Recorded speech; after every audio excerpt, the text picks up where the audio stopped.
நமஸ்காரம். பிரபஞ்ச சேனல் பார்த்துட்ருக்க அனைத்து உயிர்களுக்கும் நன்றி, நமஸ்காரம். லாஸ்ட் பதிவில் நம்ம கொதிக்கிற தண்ணீர், கொதிக்கிற எண்ணெயில், அப்புறம் சுடு பாத்திரத்தில் சுட்டுக்கிட்டா எப்படி அந்த காயம் ஆறுறதுக்கு உருளைக்கிழங்க வச்சு துணியில் வச்சு கட்டிட்டா அந்த காயம் சீக்கிரத்தில் ஆறிடும், வீட்டிலையே பார்த்துக்கிற எளிய முறையில் மருத்துவம் சொன்னோம். இந்த பதிவில் நம்ம என்ன சொல்ல போகிறோம்னா, அந்த சளி தொந்தரவு இருக்குது, அதுக்காக நம்ம எடுத்த உடனே ஹாஸ்பிட்டலுக்கெல்லாம் போய் ஒரு டேப்லெட் வாங்கி சாப்பிடணும்னு இல்லை. நம்ம வீட்டிலேயே இருக்கிற எளிய மருத்துவத்தில் என்ன மாதிரி பண்ணிக்கலாம் அப்படின்னு பார்ப்போம். துளசி, தூதுவளை இலை, அது கொஞ்சம் எடுத்துக்கிட்டு அது ஒரு 1.5 டம்ளர் தண்ணி போட்டு கொதிக்க வைக்கணும்.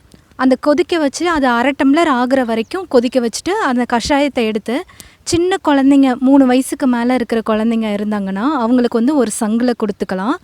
இதே பெரியவங்கள ஒரு 7 வயசுக்கு மேலே உள்ள குழந்தைங்களுக்கு 1/4 டம்ளர் கொடுக்கலாம். நம்மளை மாதிரி பெரியவங்களுக்கு 1/2 டம்ளர் குடிக்கலாம்.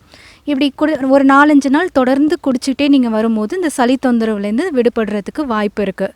இந்த பதிவு உங்களுக்கு பலனுள்ளதாக இருக்கும்னு நாங்கள் நம்புகிறோம். நன்றி, நமஸ்காரம்.